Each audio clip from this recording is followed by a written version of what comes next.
Bismillahirrahmanirrahim. Assalamualaikum warahmatullahi wabarakatuh.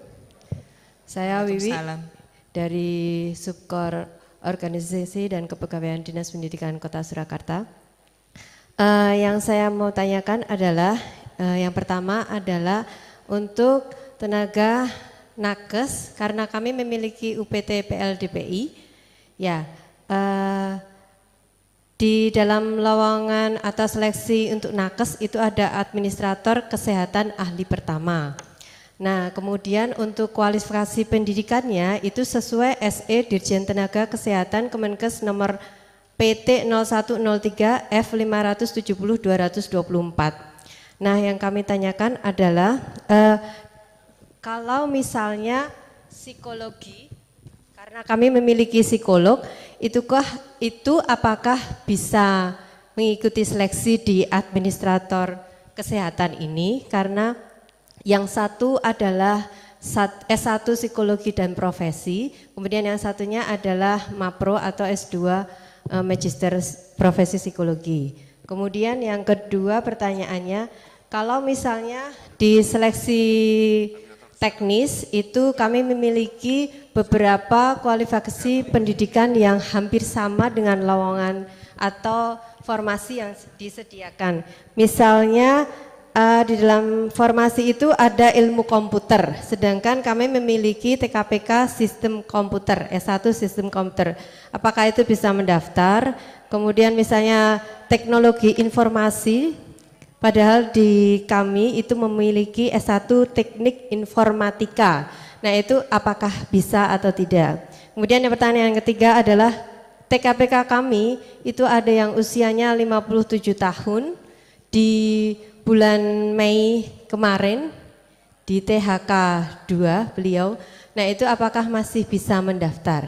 Terima kasih Bu. Assalamualaikum warahmatullahi wabarakatuh. Selamat pagi, mau menanyakan terkait surat pertanggungjawaban mutlak tadi Bu. Tadi kan misalkan kalau pindah OPD itu kan membuatnya 2, tapi bagaimana kasusnya kalau misalkan OPD-nya yang berganti nama? Itu saja.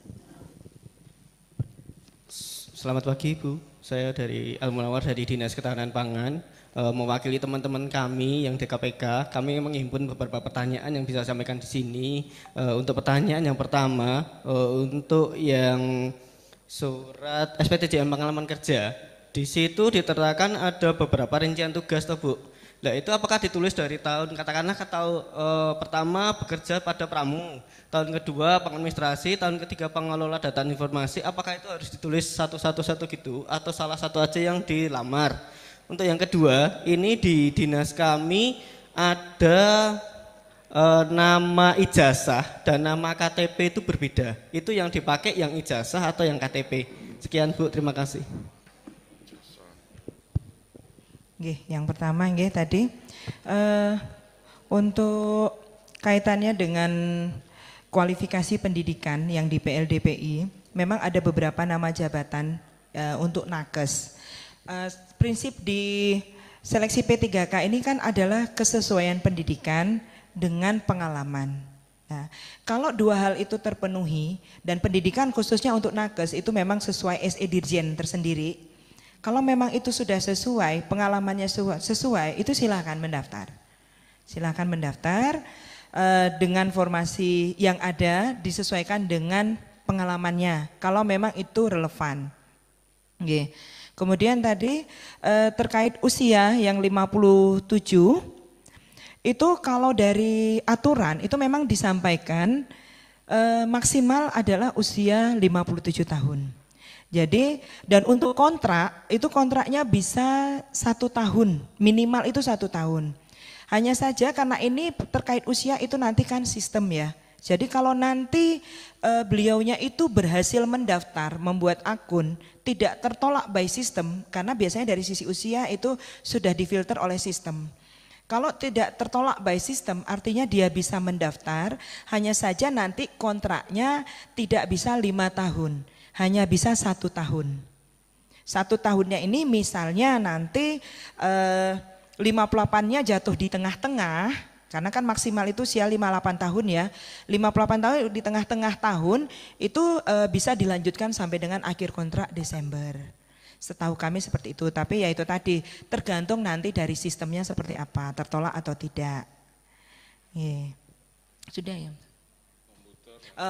Kalau yang untuk pendidikan komputer memang kita ada beberapa penyebutan ya, tapi itu dari BKN sudah diberikan informasi untuk semua jenis yang namanya pendidikan komputer, ilmu komputer dengan nama apapun itu mesti bisa.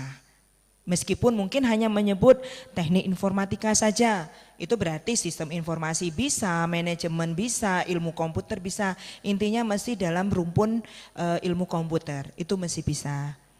Cuma mungkin nanti teman-teman ketika mengisi, itu enggak bisa mengisi yang sama persis dengan yang dimiliki, nanti enggak muncul. Setahu kami di SSC ASN ketika kita mau memilih formasi itu kan kita diminta untuk menginput ijazah kita, nggih. Jadi misalnya ketika ada formasi mempersyaratkannya itu teknik informatika, tapi teman-teman punyanya itu misalnya sistem informasi. Kalau teman-teman ngisinya S1 sistem informasi, misalnya mau daftar prakom di BKD gitu ya, prakom ahli pertama di BKD, itu pasti formasi prakom ahli BKD nggak akan muncul. Nah itu nanti teman-teman harus ngekliknya, misalnya yang tadi di prakomnya BKD itu teknik informatika, jadi harus ngisinya S1 teknik informatika, baru keluar formasinya. Kalau di CPNS kemarin seperti itu, kemungkinan di P3K juga sama. Ya, itu sudah jelas nggih Mbak? Ya, kemudian yang berikutnya terkait, ya ini, itu nanti Bapak. Ya, untuk uraian tugas tadi sudah kami sampaikan ya. Ya kalau misalnya masa kerjanya sudah 20 tahun diisi semua nanti itu jadi skripsi ya Pak. Khawatirnya nanti nggak bisa diunggah. Ya, nanti diisi saja pekerjaan sebisa mungkin itu pekerjaan yang diisi itu sudah yang menunjukkan relevansi. Supaya karena itu kan dokumen pembuktian ya, dokumen pembuktian bagi panitia dalam hal ini verifikator untuk menunjukkan bahwa memang non ASN atau pelamar ini bekerja ada yang relevan dengan jabatan yang dilamar. Nggak harus dari sejak dia bekerja itu, saya khawatirnya nanti akan berlembar-lembar nanti diunggah nggak cukup. Karena setahu saya juga itu terbatas unggahan dokumen. Jadi mungkin 2 lembar aja mungkin sudah cukup ya, 2 lembar, 3 lembar paling banyak. Kalau misalnya untuk 1 lembar itu enggak cukup. Gitu nggih. Ya, tadi saya sudah sampaikan sebenarnya terkait perbedaan ijazah KTP sudah di awal saya sampaikan nggih, makanya untuk dokumen pengangkatan CASN itu yang paling penting itu adalah ijazah terakhir yang digunakan untuk pengangkatan. Bukan KTP, meskipun KTP memang menjadi syarat. Nah, jadi sebisa mungkin dokumen yang diunggah itu adalah ijazah dan kalau enggak ada itu nanti bisa menggunakan surat keterangan pengganti ijazah. Jadi meskipun yang benar itu adalah KTP, selama tidak ada surat revisi atau ralat terhadap ijazah, tetap nanti nama yang digunakan untuk di kepegawaian seterusnya adalah yang sesuai di ijazah. Jadi jangan minta revisi kalau ijazahnya belum direvisi gitu. Kalau memang salah seharusnya ada revisinya. Harusnya ada surat keterangan dari kampus yang mengeluarkan ijazah menyatakan ini keliru, yang benar adalah. Nah, jadi nanti diunggah ijazah dan surat keterangannya. Jadi nanti itu baru bisa digunakan nama yang benar yang setelah direvisi gitu. Sudah nggih? Ada lagi? Mau 3 lagi? Oh nggih, sekedap yang ngopi dulu pun nggih.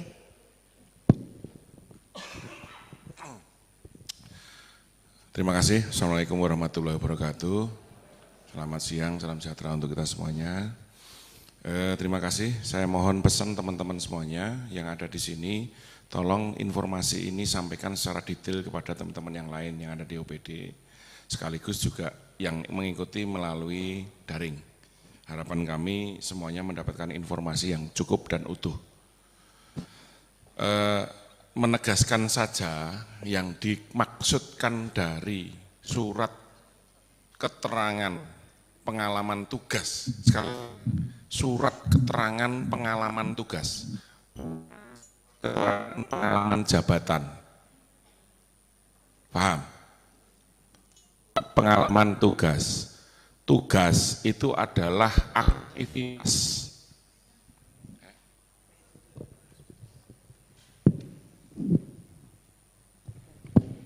Cek.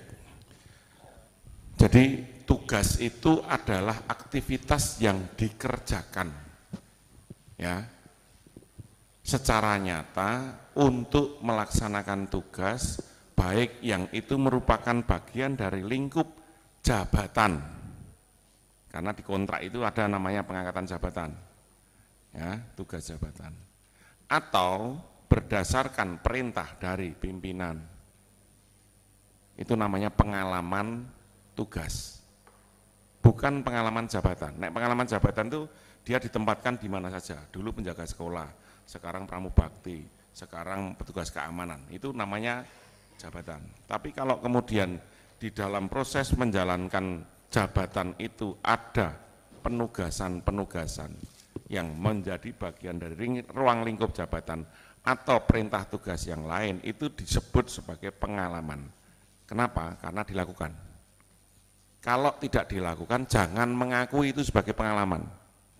Contoh, penjaga sekolah SD, kebetulan D3 Informatika, karena tidak punya TU, dia ditugaskan input dapodik. Paham maksud saya? Penjaga sekolah, ruang lingkupnya itu kebersihan, keamanan, mungkin juga administrasi, tapi lebih yang sederhana. Tapi karena kompetensinya D3 Informatika, dia ditugaskan untuk mengelola input data siswa, input data nilai, dan segala macamnya di Dapodik. Berarti kan selain tugas jabatannya, dia menjalankan fungsi yang lain. Itu namanya pengalaman tugas. Dituangkanlah ke dalam sebuah urean tugas. Input data Dapodik, input data siswa, input ini, mengolah data dan segala macamnya. Itu menjadi sebuah urean. Secara nyata atasannya bertanggung jawab. Nanti kalau kemudian ada pembukaan formasi, misal D3 Pranata Komputer, antara olah data, input data, mengelola operator aplikasi dan segala macamnya, sistem informasi, itu ada kaitannya dengan jabatan yang dilamar. Dan dia kompeten. Tidak mengada-ada, karena apa? Dia beraktivitas yang sesuai dengan tugas yang diperintahkan. Ya. Inspektorat ada inspektorat. Nah, kemarin tanya penjaga malam. Kalau kemudian mau daftar pengadministrasi, kira-kira penjaga malam ada tugas enggak yang terkait dengan pengadministrasi perkantoran? Pastikan.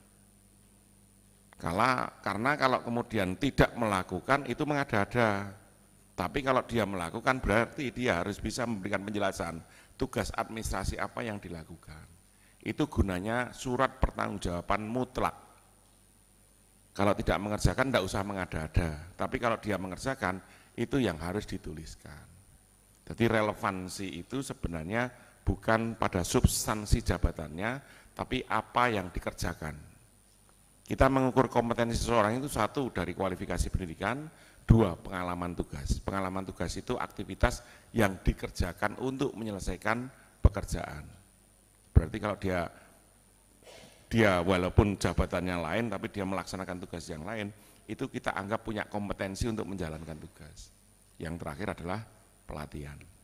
Jadi kuncinya di situ. Ya. Jangan nambah-nambahi, jangan mengurang-urangi. Sesuaikan dengan itu. Karena apa?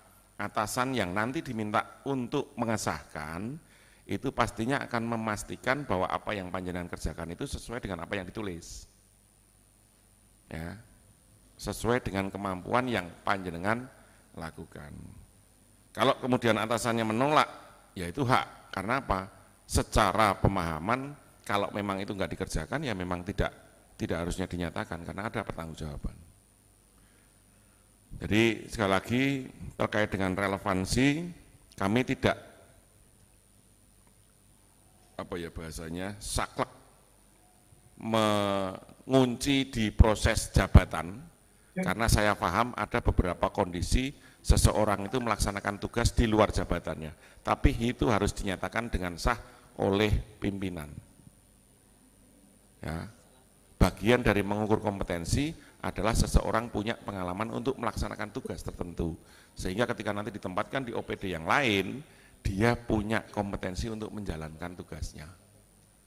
Baca ditulis administrasi, janjane penjaga malam, tugas yang kantor liya, nyekel komputer luput. Nulis tidak diajari lah. Pengalaman administrasi apa yang kemarin itu diakui? Itu loh. Jadi nanti final eksekusinya itu kalau dia lulus ditempatkan, nanti kita lihat evaluasinya. Sejauh mana atasan itu memberikan pernyataan sesuai dengan kompetensi yang dimiliki. Engko nek ana komplain di tempat penempatan, tinggal saya balikkan kemarin yang membuat pernyataan siapa. Jadi saya sampaikan titip kepada kepala perangkat daerahnya, tolong betul-betul silahkan dibantu, dimudahkan selebar-lebarnya untuk mendapatkan kesempatan ini. Tapi pastikan orang-orang yang layak dan tepat untuk kemudian diberikan keterangan. Jadi jangan mengada-ada peh. Karena itu nanti pertanggungjawabannya saya kembalikan. Nanti kalau penempatannya komplain terkait dengan orangnya raiso apa-apa, ini pengadministrasi kok raiso nulis, ya nanti saya kembalikan ke kepala OPD yang membuat surat pernyataan. Karena dia bertanggung jawab mutlak. Dia ingin mengakui tugas administrasi apa yang dinyatakan di situ.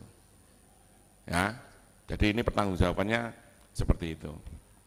Saya minta OPD perangkat daerah melu tanggung jawab yang dari sejak awal terkait dengan proses pengangkatan non-ASN dan segala macam itu kan muaranya berawal dari OPD. Kami mencoba untuk memfasilitasi, memberikan kesempatan yang luas. Tolong kontribusinya untuk bisa ikut menyelesaikan permasalahan ini. Kemudian tadi pertanyaan terkait dengan yang OPD melebur. Pertanyaannya berpisah apa bergabung? Berpisah apa bergabung? OPD-nya tadi loh. Hah? Oh lah ya. Oh, Balitbang jadi Brida. Sama itu kan,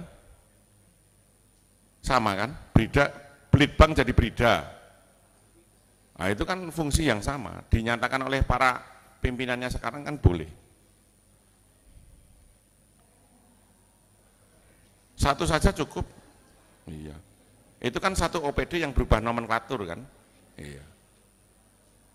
Boleh, yang penting 2 tahunnya terpenuhi. Kalau mau ditambahi yang Bapeda, nah nanti minta keterangan. Nah, secara fungsi kemarin di Bapeda fungsi apa? Kalau fungsi sama-sama di fungsi di Litbang, ini kalau tanda kutip OPD-nya melepas ya, itu berarti kalau memang sejak awal panjenengan itu fungsi di Litbang bidang bagian dari Bapeda yang lama, itu pernyataannya langsung diropel di kepala Brida sekarang selama sekian tahun boleh.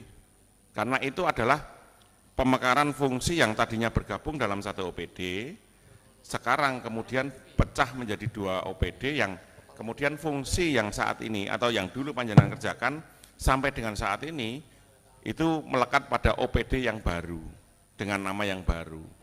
Itu dalam prinsipnya itu sah. Kecuali kalau bergabung, misal perindustrian, ya kan? Tadinya ada di Naker misal, pengalaman itu kan. Nah, karena bergabung sekarang gabungnya di Dinkop, di Split yang tadinya yang tadinya terpisah, kemudian pada fungsi yang lain. Nah, fungsi yang baru ini nanti yang dibuatkan keterangan. Ya. Jadi ketika ada OPD, baik itu berpisah atau berkembang atau melebur, pastikan fungsi panjenengan itu melekat pada fungsi yang baru di OPD mana. Nah, itu nanti yang punya keterangan, kewenangan untuk membuat SPTJM. Ya, sesuai dengan historinya masing-masing. Pun lanjut. Izin Bu, kami dari Dinas Perhubungan. Ini kami ingin menyampaikan pertanyaan titipan. Gini Bu, gini Pak Kaban dan Ibu. Ini di tempat kami itu kan ada beberapa K2 ya. Kebetulan ada 4 K K2 yang lulusan S1, sedangkan di formasi di SUB itu hanya ada 1 yang S1. Jadi kan S1 diperebutkan oleh 4 orang dari kategori K2. Nah, yang menjadi pertanyaan, apakah untuk downgrade dari S1 ke D3 itu apakah dimungkinkan atau kalau bisa itu nanti yang di-upload itu apakah ijazah S1-nya? Itu yang pertanyaan kami. Dan untuk batas usia apa juga diperhitungkan karena kan di tempat kami yang K2 yang 4 orang itu kan ada yang mau pensiun 4 tahun mau pensiun dan juga ada yang 2 tahun mau pensiun. Apakah itu juga ada pertimbangan khusus karena dari 4 orang itu mereka sama-sama eman-eman kalau melepas S1-nya seperti itu. Jadi mereka bingung nanti yang mengalah siapa terus harus kemana kayak gitu. Cuma itu aja Pak pertanyaan kami. Matur nuwun. Nek saya ya enggak, nek dia THK 2 enggak perlu ngalah, ngapa ngalah. Ya daftar ke tempat yang lain yang dibuka S1, cari yang relevan. Jangan berpikir kemudian kudu daftar yang di SUB. Lah ngapa sih digondelin yang di SUB? Dadak bertarung 4-4-nya di situ ngapain? Pindah BKD boleh. Nek memang dia punya pengalaman tugas di administrasi, pengelola SDM, nah nanti biar tarung di BKD. Yang menjadi poin pertimbangan ya, 1, prioritas itu menjadi sesuatu yang penting. Jangan bertanya, Radil, nek versimu Radil, nek versine aturan Adil. Karena THK 2 itu dia mengabdi sudah sebelum tahun 2005. Kowe lagi tahun piro? Itu pendataan sejak tahun 2005. Nek sing tahun 2022 ngomong Radil kok prioritaske. Lah kowe cah anyar kok. Kalau kemudian diprioritaskan THK 2 sak wajarnya, karena apa? Dia sudah lebih lama. Nah pertanyaannya sekarang wis sarjana, mungkin dulu SMA. THK 2 sekarang kan posisi sarjana, tinggal dicari yang sesuai mana Bu. Jadi ini sudah disusun sedemikian rupa, didasarkan pertimbangan tadi. Nek yang di SUB saya sarankan cari tempat yang lain, kalau ngundeli SMA anonil sarjananya loh. Tapi cari yang relevan. Tugasnya apa? Lapangan. Ada SE manajemen atau SE ekonomi. Sarjana hukum. Ada fungsi penegakan aturan enggak? Nilang-nilang orang. Penegakan hukum ada enggak? Pengawasan. Ketertiban. Rekayasa. Berarti ono pekerjaan analisanya, mengumpulkan data, mengolah data, menganalisa data, sampai memberikan rekomendasi dan kemudian memberikan saran tindak. Itu bagian dari analisa. Analisis kebijakan iso. Ya, sing penting jenengan gawe narasine kuwi sing manis ngono lho. Sing penting kepala dinasnya tanggung jawab. Penata layanan operasional, tahu tugasnya. Penata layanan operasional itu fungsinya adalah supervisi terhadap proses operasional. Operator itu dia bekerja. Ya, operator itu dia bekerja.